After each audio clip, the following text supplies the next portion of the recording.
Dominique Bussy, 16 et 17.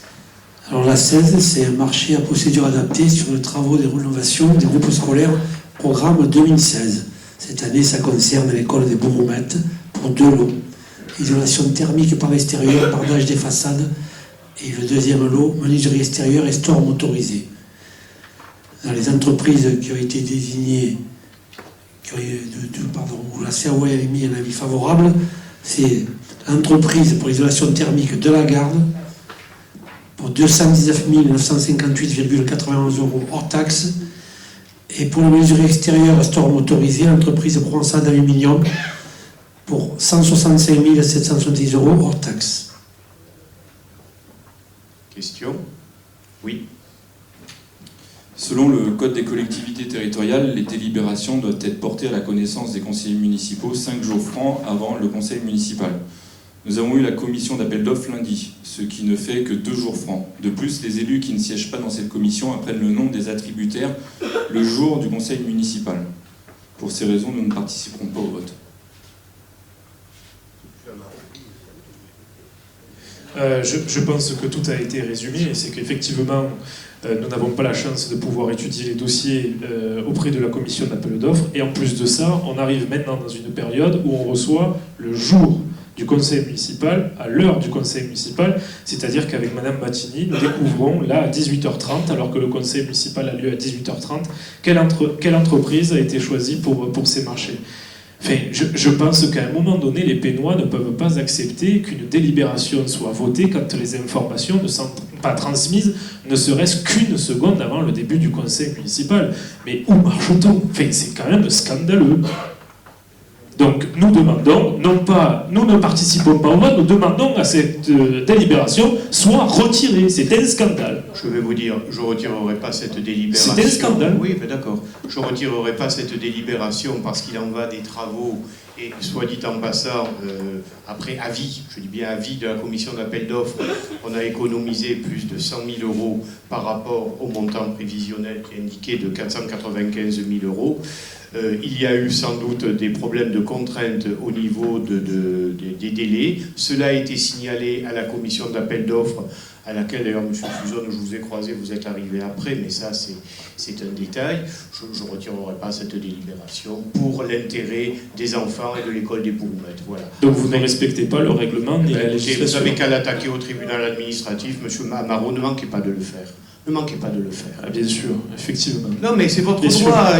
Sûr. Il y a une imperfection, je ne vais pas dire le contraire. Que voulez-vous que je vous dise ? Je suis le maire, en et plus M. Amaro, si en vous plus de travailler, de lever la voix, laissez-moi vous répondre. En plus de travailler bénévolement au sein d'un conseil municipal, vous demandez à votre opposition d'attaquer et de financer une procédure judiciaire. Je ne vous demande pas d'attaquer et de financer, je vous dis simplement que vous avez le droit, gratuitement, de déférer cette délibération au tribunal administratif. Encore une fois, en tant que maire, je suis responsable de toutes les imperfections, de tous les défauts qu'il peut y avoir au sein de mes services, et j'acte celui-là. Voilà. Je ne peux pas vous dire mieux, j'acte celui-là, c'est tout ce que je peux dire. Je le regrette profondément, c'est très rare que l'on soit hors délai. Vous avez pu m'attaquer par le passé sur d'autres sujets, j'ai essayé de vous répondre de façon, comme le disait M. Sanchez, de façon totalement calme et dépassionnée. Là, j'acte l'imperfection qu'il y a eu, et je peux comprendre votre mécontentement. Pour autant, ce que vous me demandez, je ne le ferai pas, parce que, sauf erreur de ma part, ça mettrait en difficulté le déroulement des travaux, et il est indispensable d'effectuer ces gros travaux qui concernent les Bourroumettes. Vous m'attaquez là-dessus. Sur le plan juridique, vous avez raison. Sur le plan des réalisations des travaux, je n'ai pas tort. Je ne compromettrai pas ces travaux pour un problème d'imperfection juridique, c'est vrai. Voilà, je vous ai répondu. Libre à vous d'en tirer les conséquences. Si nous étions invités dans ces commissions de travail, nous serions au courant du calendrier. On vous a déjà répondu sur ce sujet. Monsieur Fuzon y était invité, il n'a pas daigné arriver à l'heure. Qu'est-ce que vous voulez que je vous dise, moi ? Mais vous avez raison, sur le plan juridique, vous avez raison. Et croyez-moi, mes services seront rappelés à l'ordre à ce sujet. Voilà. Vous vous vantez d'avoir fait économiser 100 000 € à... Je ne me vante de rien du tout, je suis factuel. Je rappelle que pour les Juifs, vous n'avez pas pris l'entreprise la moins chère. Pour les Pour les menuiseries, vous n'avez pas pris l'entreprise la moins chère. Voilà, je vais laisser répondre Alors, Monsieur Fuson. Vous avez fait des économies, vous auriez pu en faire plus. Ouais. Monsieur Fuson, vous avez assisté à la fin de la CAO et les raisons pour confirmer l'entreprise qui a été choisie sont venues de l'architecte par rapport aux réponses techniques. Alors, je vous rappelle que dans le code des marchés publics, il est préconisé de prendre pas systématiquement le moins 10 ans, mais le mieux 10 ans. Et techniquement, on s'est fié à l'architecte. Je l'ai expliqué à Mme Battigny à la commission par rapport au délai, le maire l'a bien expliqué, au délai, de façon à ce qu'on puisse travailler cet été, en tout cas le côté sud, où il y a la cour des enfants, et on finira bien sûr le côté nord et est, ça sera après la rentrée, puisque c'est un gros chantier, de gros travaux. Donc nous, ce qui nous importait, c'était de faire le côté sud et la moitié du côté est, où la cour des enfants est reliée.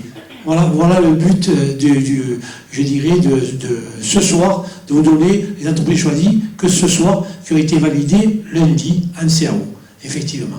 Mais en ce qui concerne le mieux 10 ans, on vous a fourni toutes les explications et vous n'avez pas posé plus de questions que ça à l'architecte qui était présent. Voilà. Bien, après avoir acté ce qui a été dit, ô combien, je mets aux voix. Alors, ne participez pas au vote, c'est ça? Vous ne participez pas au vote. Qui est contre? Qu'est-ce que vous décidez, monsieur Fuson? Contre, abstention, participe? Vous ne participez pas au vote? Parfait. Donc, 1, 2, plus 3, 5 ne participent pas au vote. Qui est contre? Qui s'abstient? Qui est pour? Ok. La 17. Alors la 17, une convention de mise à disposition d'ouvrages et de financement sur le prolongement du chemin de la Coueste. Question, remarque. Oui. Alors, bon, je vais essayer de ne pas me laisser dépasser par la passion. Je donne les faits, et uniquement les faits. Il est répété plusieurs fois en ce conseil municipal que malheureusement nous devons faire face à des économies et que nous n'avons malheureusement plus les caisses de la municipalité qui sont pleines et qu'il faut faire avec beaucoup moins d'argent. Nous allons financer à hauteur de un peu moins de 200 000 €, sachant qu'il n'y a plus d'argent dans les caisses, l'élargissement d'une voie, d'un chemin qui est le chemin de la Coueste, sur une parcelle privée. Je continue à donner les faits. Cette parcelle privée appartient à M. Coupier, qui est un de vos anciens premiers adjoints. Fin des faits. Quand je vois et quand j'entends à longueur de semaines et d'années que l'on n'a plus d'argent et que l'on va voter une telle délibération où nous allons mettre de l'argent public financé par les impôts des Pénois sur une parcelle privée qui appartient à l'ancien premier adjoint de cette commune, je laisserai tout le monde se faire leur propre avis. En attendant, je rappellerai juste que ces 200 000 €, c'est ni plus ni moins que 4 fois le budget alloué cette année à la rénovation des aires de jeu de notre commune. Aires de jeu qui bénéficieront aux enfants de tous les Pénois. Je rappellerai juste que malheureusement, nos cantonniers doivent aujourd'hui travailler sans plus aucun outil, puisque les 2 balayeuses, pour des raisons X ou Y, ont été brûlées il n'y a pas très longtemps, et que nos cantonniers ont dû, il y a une semaine, nettoyer l'intégralité du parking de Tino Rossi, seul, sans aucun outil. Je me suis déplacé sur place, je les ai rencontrés, et faisant mon travail de conseiller municipal, j'ai appelé M. Buchy pour essayer de savoir si, communément, tu m'arrêteras si je me trompe, Dominique, je t'ai appelé de la façon la plus bénéfique possible pour la commune, en te demandant, au nom de la mairie, s'il n'était pas possible d'obtenir la location d'une balayeuse pour le festival Loumerabeu, parce que les agents municipaux allaient malheureusement devoir nettoyer après le festival sans aucun outil. Tu m'as dit, on va essayer d'en louer une, ou, au pire, essayer d'avoir un prêt auprès d'une autre ville. On s'est quitté dans de très bonnes conditions, et je me suis dit, on va avancer dans le bon sens, 1 pour nos employés, et 2 pour notre commune.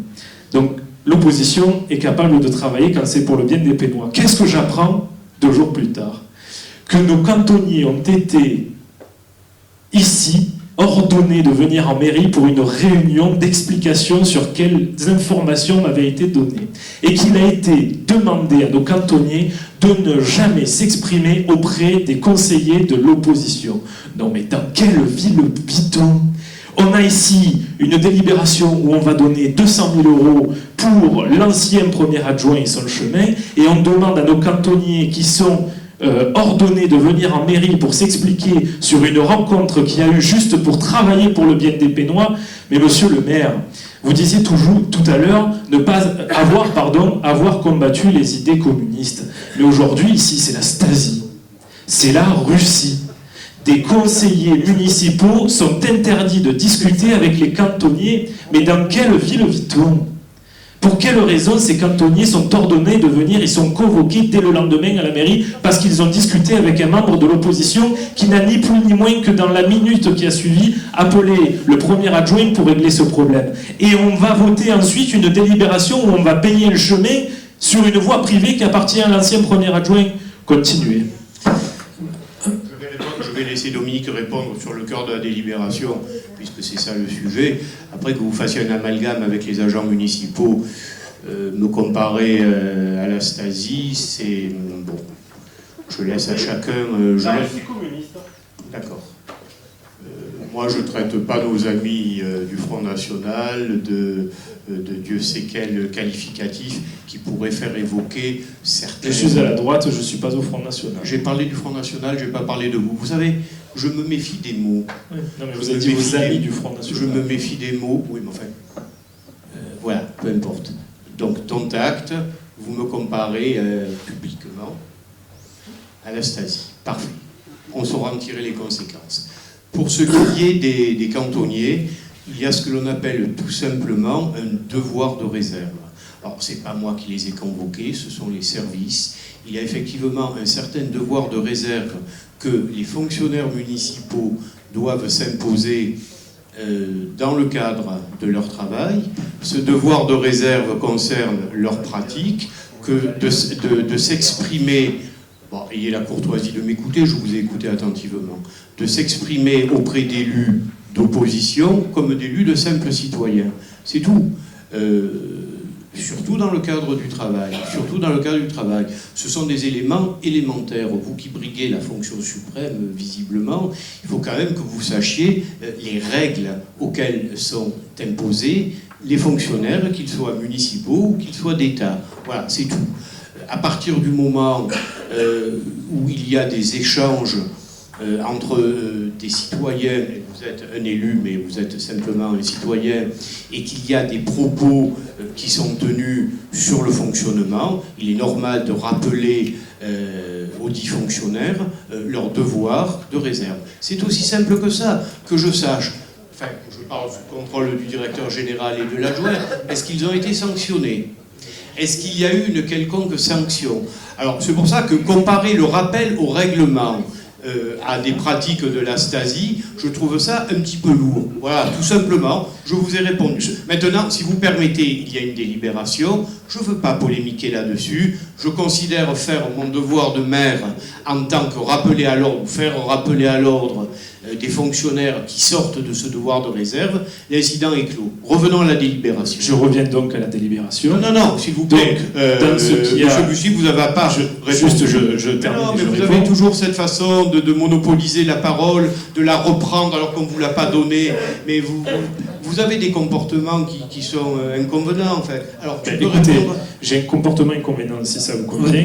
Juste, je termine. Concernant cette délibération, je tiens juste à répéter encore une fois qu'on dit à la population et à nos employés qu'il n'y a pas d'argent. Voilà où va aller l'argent. La deuxième chose, un devoir de réserve sur des personnels qui demandent juste aux conseillers municipaux d'avoir des moyens. Appelez ça comme vous voulez, c'est juste du bon sens, parce que ce sont des gens qui veulent le faire le bien pour leur commune. Que je sache, vous n'êtes pas élu au service technique, et s'ils ont des demandes à faire, ils doivent les faire auprès de leur hiérarchie, ou de l'adjoint, ou de moi-même. Tout à fait. Voilà. Réserve et discrétion pendant leur travail, voilà ce qu'il a été rappelé, effectivement, comme a dit le maire, sans aucune sanction. Bon, en tout cas, moi je suis bien sûr comme le maire, je ne vais pas du tout polémiquer là-dessus. Je vais répondre à la question sur la délibération. Déjà quelques erreurs. Et pour les cantonniers aussi, on ne les a pas reçus en mairie. Hein. C'était carrément dans le hangar sur leur poste. Voilà. Vous avez parlé de 200 000 €, M. Amaro, c'est 175 000 €. Déjà, c'est 25 000 € de moins. Ensuite, que je sache, en France, La loi, elle est faite pour tout le monde. D'accord? Pas plus pour M. Coupier que pour M. Bussy que pour M. Tartampion. Elle est faite pour tout le monde.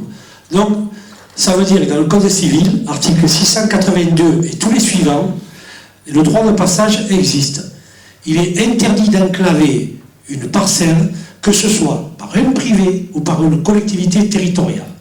Donc, la personne, en l'occurrence M. Coupier, a demandé à ce que sa parcelle soit désenclavée, c'est-à-dire de mémoire la 42, puisqu'il a la parcelle 41 et 42, qui a été enclavée il y a environ une soixantaine d'années, quand nous, la municipalité, on a décidé de déplacer cette voie, puisqu'elle n'était pas assez large, et que donc, on l'a faite au milieu des champs de M. Rouvière, pour ne pas le nommer.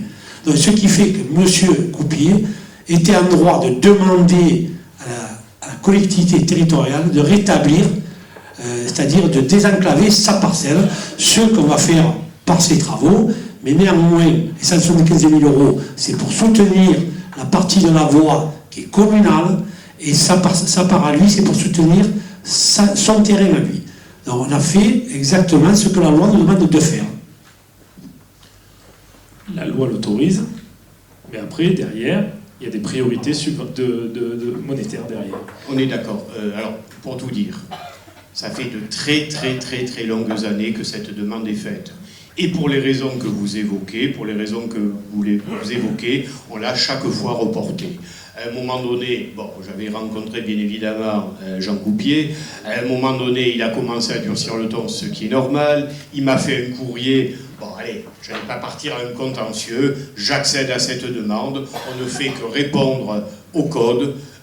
Tout à fait, parce que je me doutais bien que ça allait susciter une certaine émotion, exactement dans le cadre de ce que l'on doit faire, c'est-à-dire on subventionne, enfin on paye ce qui relève strictement de la commune et on fait payer ce qui relève strictement du privé. Voilà.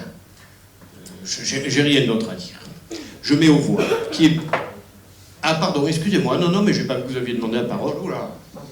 Oui, pour information, en fait, la Stasi, c'était en RDA. Voilà. Je pense que tout le monde le sait. On va laisser M. Baroni expliquer mieux que nous. Je ne suis pas senti concerné, hein, je vous dis franchement, mais bon. Nous savons que vous avez des liens avec le propriétaire des parcelles, M. Croupier. En effet, il est commissaire titulaire dans la commission communale des impôts directs, liste que vous avez proposée et qui a été votée par votre majorité. Où est l'intérêt communal? Où est l'intérêt des Pénois? Vous allez financer à hauteur de 70%, soit 175 700 € une voie d'accès dans des champs, une voirie et un collecteur d'assainissement. Alors un collecteur d'assainissement dans un désenclavement... Quels sont les projets de ce monsieur avec ces terrains? Ça, c'est ma question. Et lorsqu'on voit l'état de certaines routes ou de certains quartiers, il y a de quoi se poser des questions quant au choix de ce monsieur. Oui, alors vous savez, c'est facile. Au moment où on est en train de transférer les voiries à la métropole et de faire en sorte, et toutes les villes du département ne peuvent pas en dire autant, que dans l'ensemble nos voiries sont correctes, il reste quelques coins à améliorer. Et on le fait. Et on va essayer de le faire suffisamment vite pour que ce soit fait avant le transfert. Parce qu'il ne faudrait pas croire que ce soit un bon calcul de dire on transfère de mauvaises voiries à la métropole et c'est eux qui le payeront. Parce que compte tenu de ce que l'on connaît sur les finances métropolitaines, ça ne se passera pas comme ça.